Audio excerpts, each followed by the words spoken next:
Just got really nervous all of a sudden.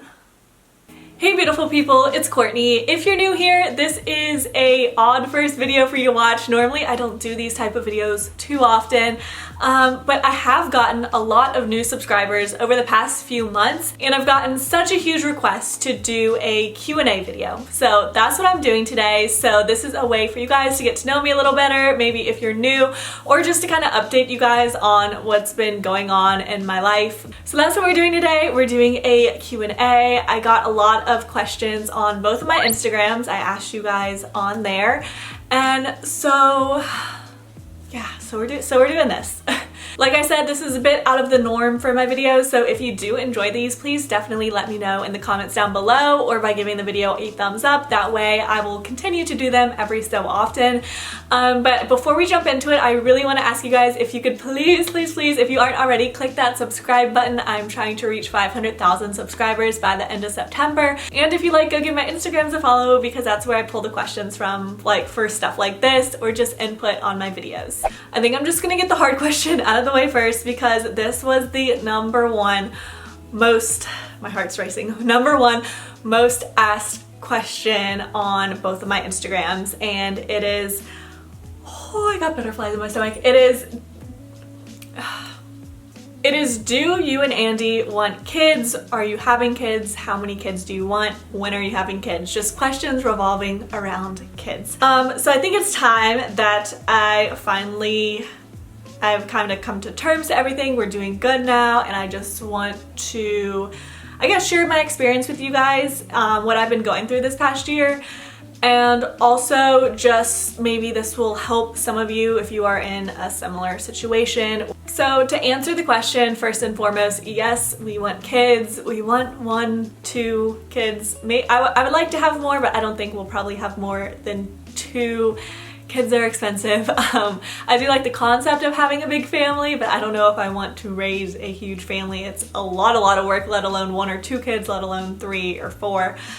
So we definitely do want kids, hopefully sometime in the future. So at the moment, we're not trying to have kids. If it happens, it happens. But next year, we would really like to travel a lot and get a lot of that stuff done. We're building a house, and that'll be done next year. So next year is gonna be super exciting. I think we just kind of want to have that to ourselves, and then probably after next year, we'll try to have kids. The reason for that is this past year has been very, very difficult, and I think we just want some time to just let things be normal for a little bit. After we got married, a few months later, around Christmas time, I actually did find out unexpectedly that I was pregnant.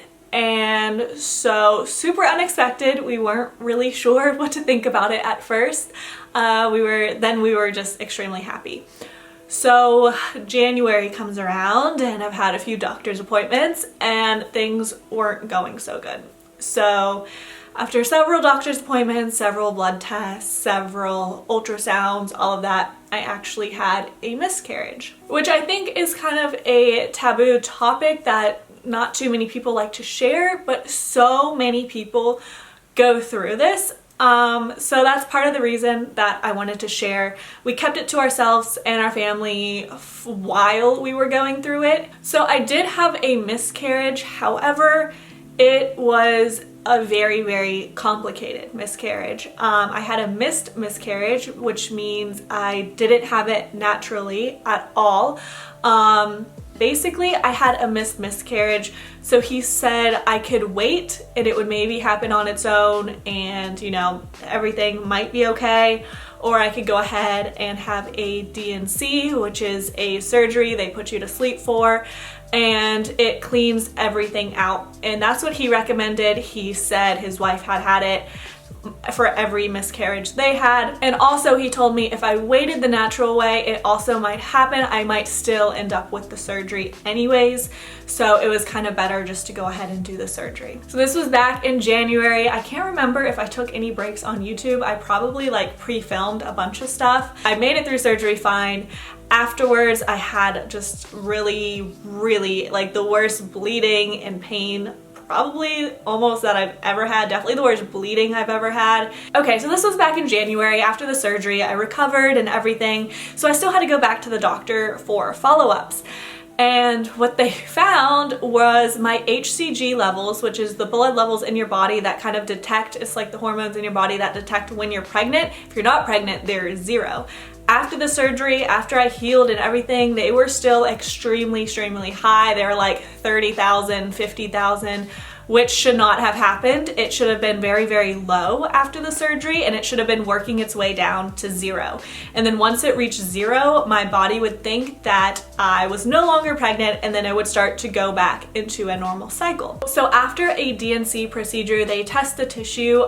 We didn't do super in-depth testing since it was my first miscarriage, and they usually don't do testing because it's very expensive. So they usually don't do it until you have multiple miscarriages, and that's when they start looking like at your genetics and your genes and seeing if, you know, there's another problem. So they didn't recommend doing that. But then when I went for a follow-up, they told me that I might have a molar pregnancy, and that was the reason my HCG levels were so high still. And the doctor told me a molar pregnancy is extremely, extremely rare. People usually have never heard of it, so he gave me a little recap, and if you've never heard of it, you could definitely Google it and learn more. I'm definitely no doctor. But basically, with that molar pregnancy, it means my HCG levels would just keep skyrocketing and going crazy, and it would basically spread to the rest of my body, and it was treatable, but through chemo. And you don't need radiation, so luckily most people don't lose their hair through it or anything like that, but it is treated through chemo once it spreads to the rest of your body. So this was in January that the surgery happened, and then I did testing up until about May, I want to say. So I would have to go in twice a week sometimes, once a week sometimes, and just get tons of blood draws and make sure my HCG levels were going down, and they had to track it until it was 0. Now most people, their HCG levels go to 0 within 4 weeks, a month. Mine took about 4 months, 5 months. Mine took a very, very long time. And if at any point it raised, that was a sign of a molar pregnancy where they would have to treat it. Thank God I did not have a molar pregnancy. My levels finally went down to 0.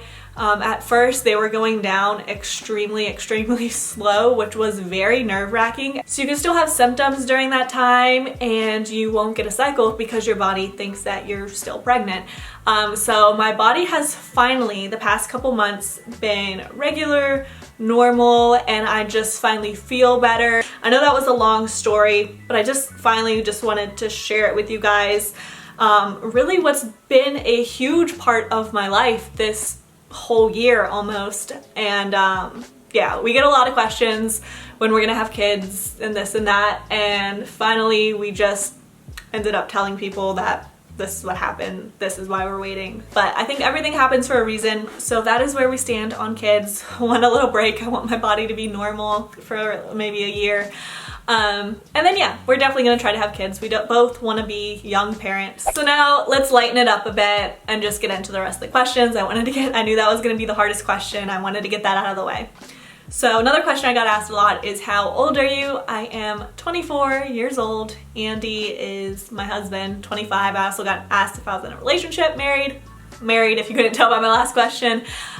He's 25. He's gonna be 25 actually next weekend. The next question is, why do you like your husband?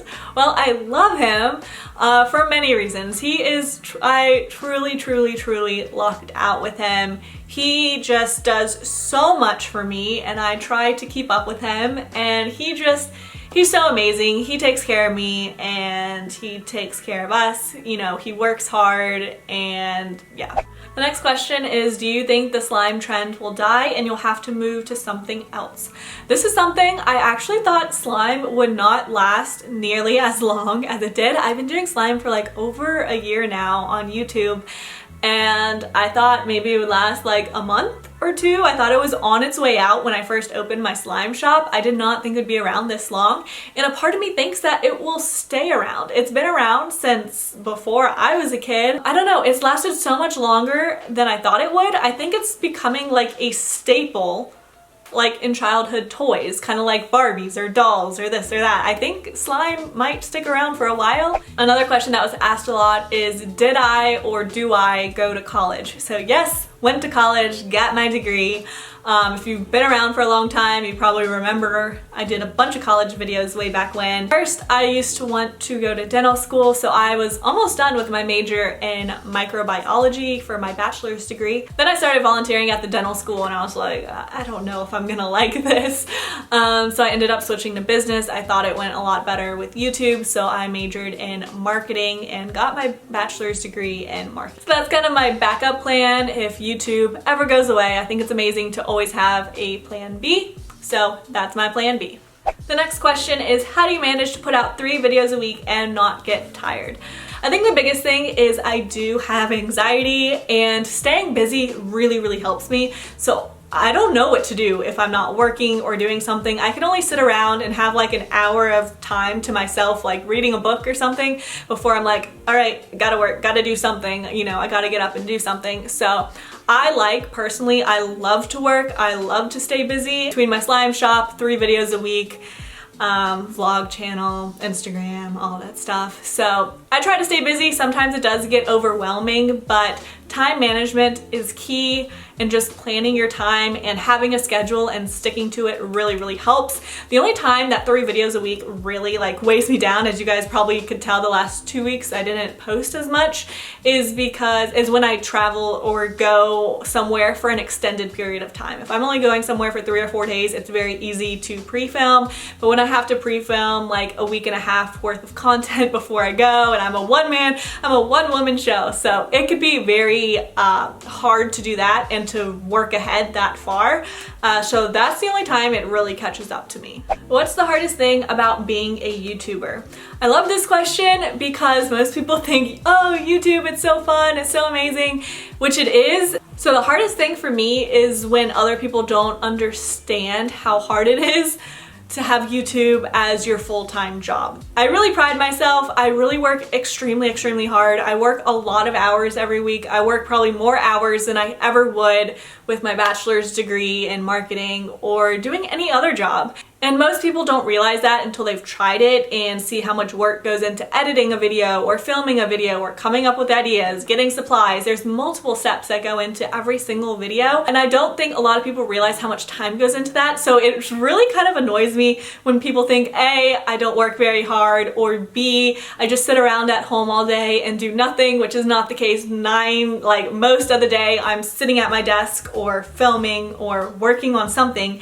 So that really bothers me, just because I do work so hard, and for people to kind of discredit me for that, that's really the hardest thing for me. I also like this next question. It says, how to make friends in your 20s / cope with having no friends. So this is something I definitely deal with. I have moved to a new state. I am now in North Carolina. You guys know that I grew up in Florida my entire life, and then went to South Carolina when Andy was in the military, and now I'm here in North Carolina because my family wanted to move up this way and my brother already lived here. So the only people I know here are family, which is great. I'm glad that I'm really close with my family, because like my family are my friends, and I'm really excited. My sister's gonna be moving up here at the end of the year, and then I'll be a lot less lonely because I can hang out with her because she's one of my best friends. So a way I cope with that is I do go back to Florida quite a bit. I mean, some of my family is still down there and my sister's still down there. So I do go back and I try to get together with my friends down there, like twice, 3 times a year maybe, which is nice. Another thing that helps is, like I said, I stay very busy. I really don't have much time to go hang out with friends all the time, so I don't know. It's never really bothered me. I always rather have a close few friends that I could count on versus a million friends and spreading yourself thin to people who don't care as much about you. I feel like I should be going out here and meeting people, which would be nice, but also I'm just like, do I really have time for that? I'd rather spend it with Andy, my family. So I've just kind of accepted the fact. I think that's okay to accept the fact. All right, I'm gonna pick one more question, and it is, do you still have your cute little hairless kitty? Yes, I do, and she threw up this morning. So that is it for this video. I really hope you guys enjoyed it. This was definitely something a little different. I don't know, I like doing a sit down type of video. I spy a kitty tail.